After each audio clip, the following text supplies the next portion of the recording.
Mas afinal, o que a Bíblia diz sobre o ministério de Cristo no santuário celestial?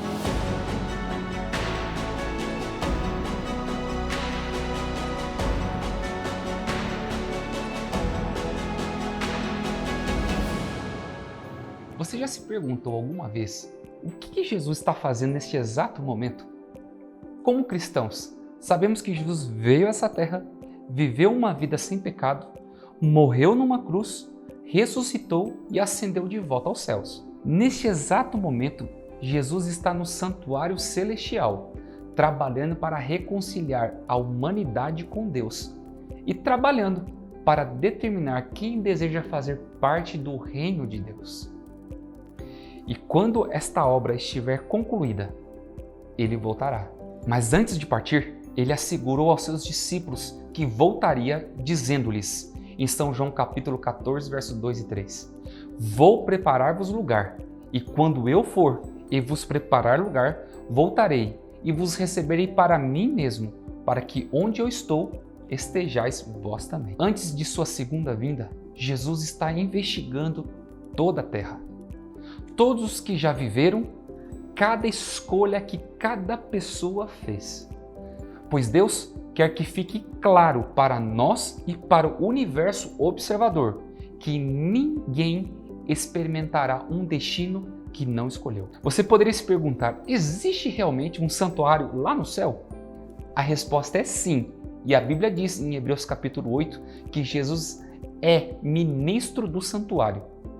Há um santuário no céu, o verdadeiro tabernáculo que o Senhor erigiu e não o homem. Nele, Cristo ministra em nosso favor, tornando acessíveis aos crentes os benefícios de seu sacrifício expiatório, oferecido uma vez por todos lá na cruz. Ele foi empossado como nosso sumo sacerdote e começou seu ministério intercessor quando subiu aos céus. Por ocasião de sua ascensão, ele foi tipificado pela obra de sumo sacerdote no lugar santo do santuário terrestre. É uma obra de juízo investigativo e a consequência será a eliminação final de todo o pecado, prefigurada pela purificação do antigo santuário hebraico, lá no dia da expiação.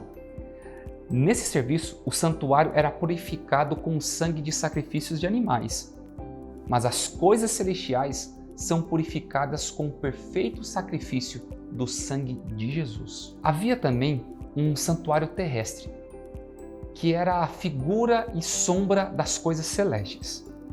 Foi modelado segundo o santuário celestial, que foi mostrado a Moisés, para que pudéssemos aprender sobre o que acontece no céu. Veja, os vários elementos do serviço do santuário terrestre apontavam para o maravilhoso dom e a obra de Jesus Cristo. Para entender melhor a obra de Cristo no santuário celestial, é útil nós olharmos para o santuário terrestre e a obra que era realizada aqui. Deus instruiu Moisés quanto à construção do lugar em que na terra ele iria habitar. Tratava-se do primeiro santuário, o qual funcionou sobre o primeiro, o velho concerto. Esse era o lugar no qual ensinava o povo o caminho da salvação. O santuário terrestre foi colocado no meio do acampamento dos israelitas, com uma borda de tecido separando do resto do acampamento. Quando alguém entrava pelo portão aberto, chegava no pátio, onde estava localizado o altar dos holocaustos. Era ali que se oferecia os sacrifícios matinais e vespertinos. Era o lugar onde as pessoas traziam os seus cordeiros para que fossem sacrificados por seus pecados. Todos esses sacrifícios apontavam para Jesus, o Cordeiro perfeito. Esse simbolismo foi reforçado no Novo Testamento, quando João Batista viu Jesus e exclamou: Eis o Cordeiro de Deus que tira o pecado do mundo. 1 João capítulo 1, verso 29. Somente o sumo sacerdote podia entrar no lugar santíssimo, onde estava a presença de Deus. Isso acontecia uma vez por ano, no dia da expiação. Um dia muito importante e solene para fazer expiação pelo sacrifício. Em Levíticos capítulo 16 você vai entender muito bem sobre isso. Isso também era conhecido como purificação, após a sua ressurreição e ascensão. Cristo começou seu ministério no santuário celestial, aonde serve como nosso advogado e intercessor. No livro de Romanos, capítulo 8, verso 34, ele diz: é Cristo Jesus quem morreu, ou antes, quem ressuscitou, o qual está à direita de Deus e também intercede por nós. É Cristo que nos conecta diretamente ao Pai. O ministério de intercessão de Jesus nos dá a oportunidade de experimentar a salvação.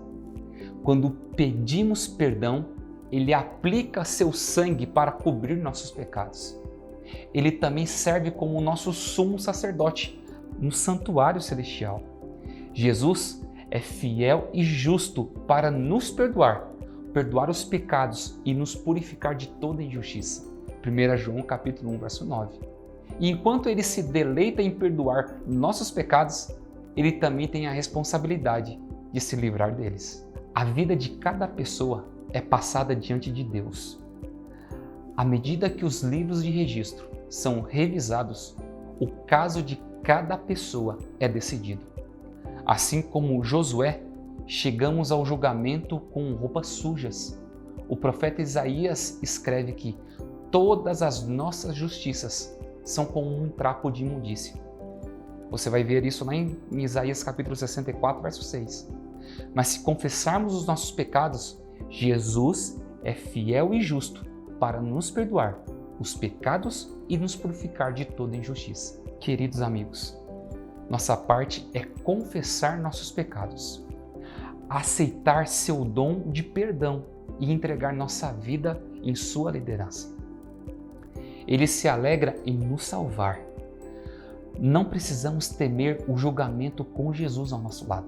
Após a purificação do santuário celestial, Jesus retornará à terra e todos que escolheram aceitar sua dádiva de salvação se ajuntarão com ele e com seus anjos dos ares, prontos para irem para o céu. Agora mesmo, Jesus permanece no santuário celestial. Ele está pronto para perdoar nossos pecados, assim que estivermos prontos para confessá-los. Ele está pronto para acreditar em nossa conta o preço que Ele pagou por cada um de nós. Você aceita seu dom de perdão e purificação?